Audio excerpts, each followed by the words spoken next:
byways to my heart. One country road led me to the schoolhouse by the meadow. There's a story in every song, and a lot of times there's a tear in it. To the churchyard where my mum and daddy lie. You have to feel country music, you just don't sing the song. Dusty road where I strolled with a loved one in the shadow. I would call myself a sad singer of a lot of times sad songs. But there's such a thing in country music as a happy kind of sadness. 40 years ago, Big Tom McBride found fame and fortune when he put country and Irish music in the spotlight. But in his long career, Tom has had his share of grief and trouble along the way. Big Tom is denying everything.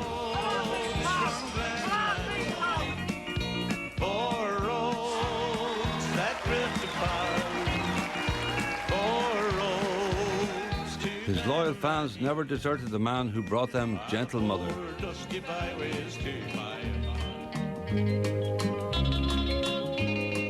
By the side of a clear crystal fountain. The first song I ever learned was Gentle Mother. I first heard the song when I was working in London. One of the lads that we'd get together with, he knew one verse and chorus. I asked him, did he not know the rest of the song? No, he said, I have a sister at home that knew the rest of it. So I put him to the trouble of writing home and getting the words of the song. That's where I got it. It's one of the songs that put me where we are today. Shall I ne'er see you more, Gentle Mother? Gentle Mother sold over 50,000 records in its first year and made Big Tom Ireland's first country and Irish superstar. And it all began with Jimmy Rogers and Hank Williams. We had one of the old gramophones in our place at home, and we had some old records of country music, and Jimmy Rogers and Hank Williams way back that time. And then we used to listen to a radio station, Radio Luxembourg, and there was country music on it every week. That wouldn't be missed in our house. I'm a rolling stone, all alone and lost. Myself and a neighbour lad at home, we went to London. We stayed there for 18 months, but while we were there, we bought a guitar between us, and we didn't know much about the guitar at the time, but we met other lads that did know, and they knew a few chords, and so we picked up a few chords and we learned a few songs. I was making ice cream. I worked nights in London for Walls' ice cream. I worked there for 18 months. I moved from there to Jersey, and I did most everything out there. There was one band in Jersey, I used to go and hear them. They were a country band, and funny enough, they called themselves the Mainliners. So I sort of swiped their name, you know.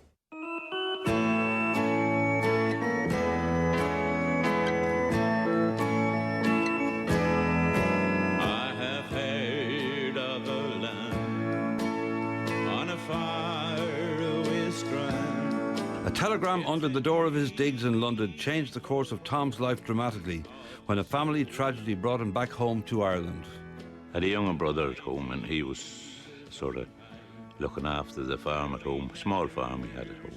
It was just him there, my father and mother at the time. He died when he was 18. I got a letter through the post one morning, had a telegram under the door that said that brother had died, and sort of like, would I come home, you know? So I didn't get home in time like for the funeral and that, but I got home a month or so after, and there was a couple of lads playing music together, and they had a wee band going, and they called it the Finn Cairn. It was a Cayley band. I was playing the guitar at the time, singing a few songs. They asked me to join the band. It just happened that there was 6 lads and myself from the same area, you know. You picked them all up in 5 minutes. We're all from around Castleblaney. It wasn't long before the band, now known as the Mainliners, became a regular fixture in dance halls across Monaghan. I don't know if I hadn't got that message, and if the brother hadn't died at home, I could still be in Jersey, that sort of thing. At the time the Mainliners emerged, the show bands ruled the roost, packing out ballrooms night after night.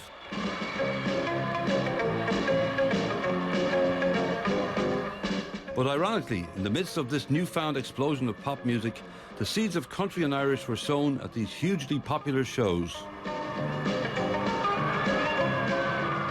Even in them bands, people would be a couple of singers in the band would maybe sing a couple of country songs or something like that during the night. We got on the, on that ticket, I suppose, as well at the beginning. You know, we were more or less a country band, but we played a lot of different kind of music.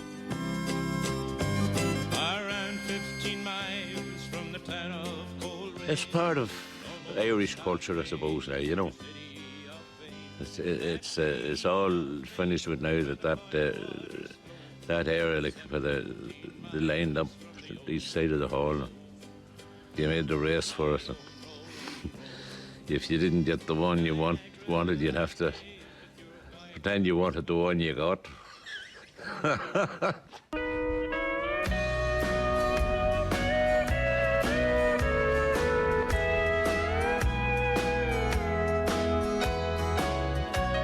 I remember I met Rose at a concert.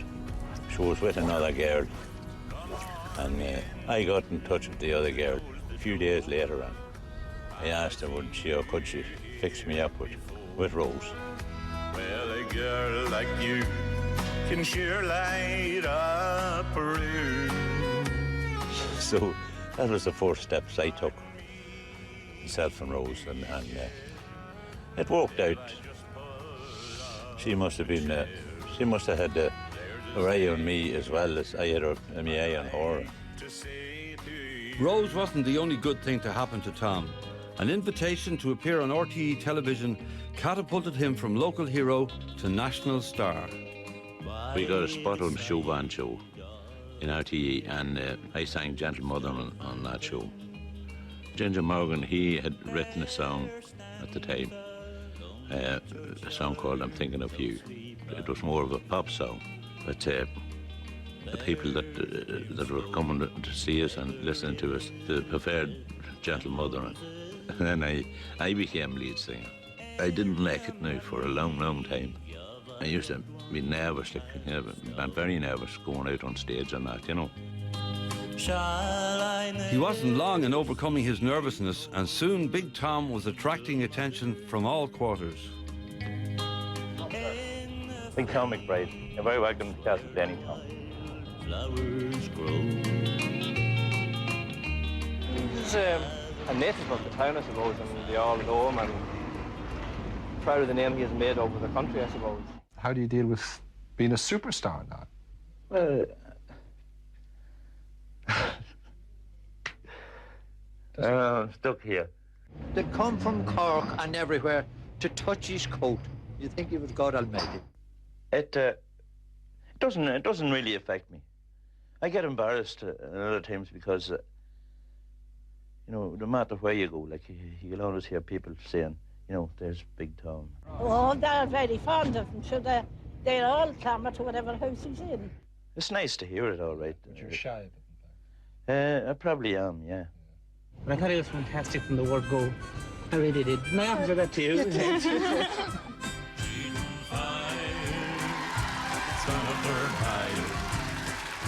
Still we lay here in the ashes, unconcerned. Every night it's still the same. We just pour fuel on the flame. Before this cheating fire goes out, someone will get burned. Big Tom travelled the highways and byways of Ireland, and everywhere he went, thousands flocked to see him. At the Majestic in Mallow, the Royal in Castlebar, the Granada in Cavan, and the Embassy in Castleblaney. In London, 6,000 punters stuffed the Galtymore in Cricklewood to hear the old rustic bridge and broken marriage vows. And the man known as the Gentle Giant was revelling in the joy of following in the footsteps of his heroes. I'd say the man that had the biggest influence on me would be men like Hank Williams and Porter Wagner, Merle Haggard. George Jones, probably one of the best country singers ever was. We just pour fuel on the flame. Before the street fire goes out, someone will get burned. A great friend of mine was Johnny McCauley. Wrote a lot of songs for me down through the years. He said to me, "You want to go to Nashville?" Says I would love to, says I, but I'm not flying. I don't know what happened to me. Way back at the beginning, I used to love flying. We used to fly over to England and maybe do one night show in England and back on that'd be on the Saturday night, back on the Sunday morning and play in Ireland here on the Sunday night, you know. And I loved it. But then after a while, it started that I wasn't as fond of it, and then I didn't like it, and then it got to be that I hated it. I got the boat across to England and went to London, met Johnny in London. And we took a train to Southampton and we got on the Kiwi 2 in Southampton. Took 5 days from that into New York. We stayed in New York for a few days and we got a Greyhound bus out of New York. And I'll tell you, to talk about, I used to, you know, you hear about them in country songs and that, and you thought they were a luxury coach and that, but they're at. But we were on a Greyhound bus for 23 hours. 23 hours from New York to Nashville. And these memories of gold in this atlas I To the uncommitted observer, Nashville appears a typical mid-American city, a combination of progressiveness and brash commercialism. But to the country music follower, from Tokyo to New York, Nashville is Music City, USA. Oh, I'm 5,000 miles away from Sligo. For an Irish person or an Irish singer to go out and record in Nashville is an achievement, like, you know, probably something that they've been looking forward to for years and that, you know. But as far as the people out there are concerned, they dig back about 4 generations and say that great-great-grandfather was from Cork or he's from Donegal or, you know, the Americans, they've always an Irish background somewhere along the line, you know.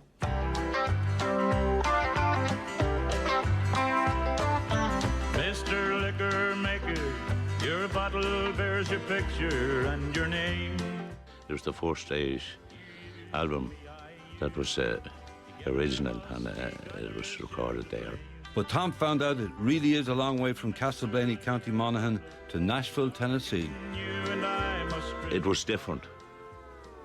And well, we often said it afterwards that if it had been done in Ireland, it would have been a bigger hit at the time, you know, because it would have had more of an Irish flavour to it. It had the American flavour, you know, all the backing and that and the way it was done. You'd know that was in it. It was different from the way the Irish probably would do it, you know, and sometimes we regretted it after that we didn't do it in Ireland. Big Tom went back to doing things the way he and his fans preferred it at home in Castleblaney. Hang on a second. Legend has it that Big Tom recorded a whole LP in one afternoon in a Dublin studio. But there's more time now in his own recording studio in Castleblaney to press his discs for his recording company, Denver Records. The pains of love, the broken marriage vows, the widow's black, the lonesome whistles, and the inevitable mother's tears are now balanced, backtracked, mixed and taped on the latest top-class equipment. Some of country music's critics say it's hick, simplistic sentimentality, but no one can question its popularity in most parts of rural Ireland. This week, the king of Irish country music, Big Tom, paid a visit to Tubbercurry in County Sligo. He was given the kind of reception which Dáil candidates dream about. And then Big Tom went on a walkabout, meeting fans and signing autographs. It's 21 years since Big Tom McBride cut his first record. He has sold over 1 million albums since then. His success in the music business has turned him into a millionaire, according to his manager, Kevin McCooey. He comes across as a gentle, shy kind of a man. He realises the importance of keeping in touch with those who like his music. A lot of the young kids and that, I think they got a few hours off from school here today, and it's lovely to see them coming down to see a boy like me that's been around for a good few years. But after 10 great years, Tom felt it was time for a change. The mainliners took one road, and he took another. I think we got a bit careless maybe, and it got too easy for us, or something like that. But I decided to make the change, and you know, I went to and joined the Travellers, and I was with the Travellers then for 14 years. From Castle Blaney in County Monaghan, it's Big Tom with the Travellers.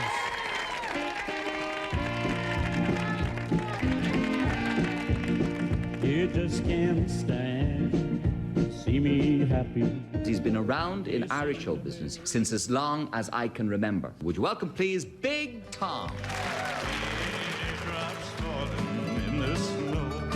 The king of country music, Big Tom, ladies and gentlemen. There's a light shining bright in a cabin. It probably took people a good while before they accepted the new band, you know. 10 successful albums from his new band, The Travellers, tells its own story. For her boys he is longing to see. People thought The Travellers was a great band, and we recorded 4 roads, and that was a shocking big hit for us. And, you know, we had a lot of great years. One country road led me to the schoolhouse by the meadow, and one country road to the churchyard where my mum and daddy lived. Here we have our first deliberate cliché. Ireland is a predominantly rural country, and the homespun philosophy of Nashville strikes a chord in farmers' hearts that was never struck by Mozart or Motown.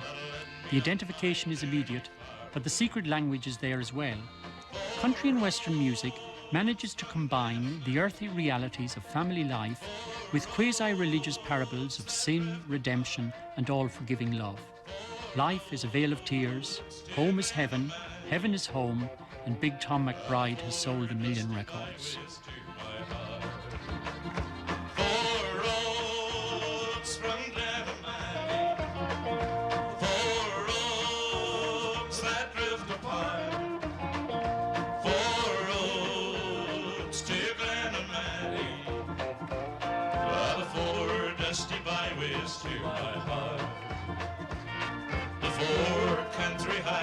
To my heart.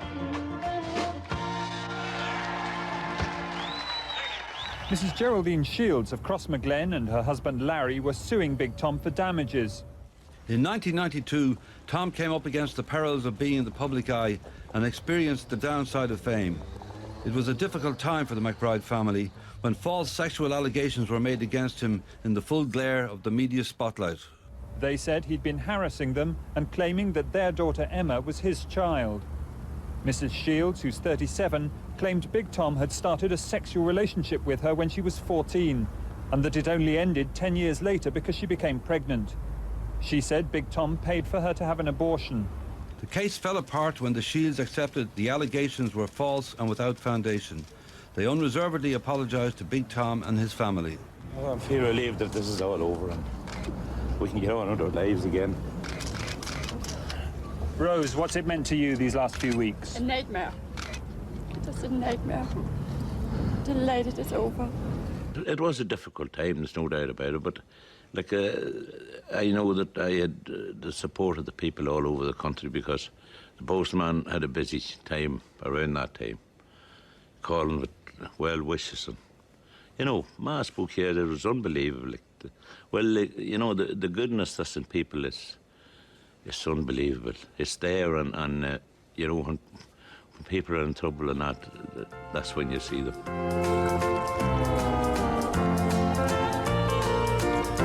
As we journey along on life's wicked road. Well, you'd be on stage and that, most times like it would lift you because your mind would be focused on the songs you're singing and the words and all like that. You'd have to forget about all them things when you were doing what you're supposed to do. Around this time, his fans were delighted when Tom, a man who has never forgotten his roots, decided to go back to where it all began and reform the original mainliners. Was it like the Magnificent Seven? Did you say one day, right, I'm going to go back into the business now, I'm going to get the lads all together, and did you get out like Yul Brynner did in the movie and say, right, where's Henry, where's Cyril, where are all the lads? Rally round. Well, I suppose it was in the back of my mind for a long, long time.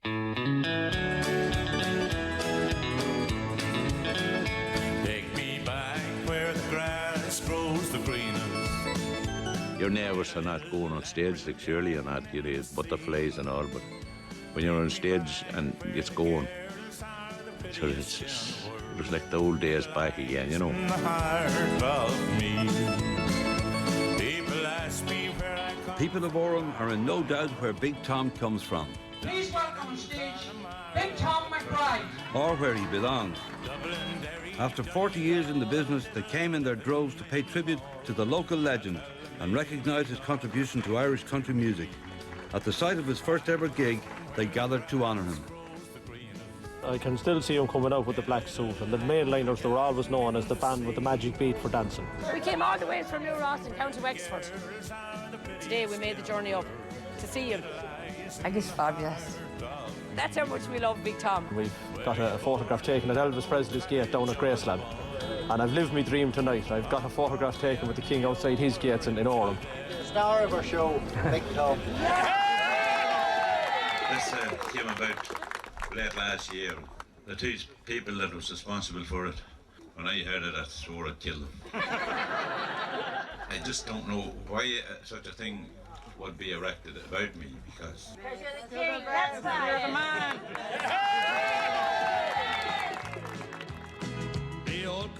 Irish country music is a precious part of our musical landscape. And even though the iPod generation may fail to be charmed by its old world values, for Big Tom McBride, country will never fade. There'll always be country music. If there's Irish music, there'll always be country music. Big Tom doesn't play here anymore. Well, actually, the King of Country does still play here. That night in Castleblaney, he charmed the faithful one more time. Some children take a liking to their parents. I went on stage tonight and didn't sing Gentle Mother. You know, I had the people up at the end of the night saying, why did you not sing? You know, people still want the songs that I was singing years ago. But someday There's a few songs written and sang about maybe king of country music, you know, like, but I don't know, you have a lot of kings in country music. Are you somewhere in there anyway? Shall I never see you more, gentle mother, in the field where the wild flowers grow? I am sorry for that loss I can't recover. Neath yon willow lies my gentle mother's love. Neath yon willow lies my gentle mother's love.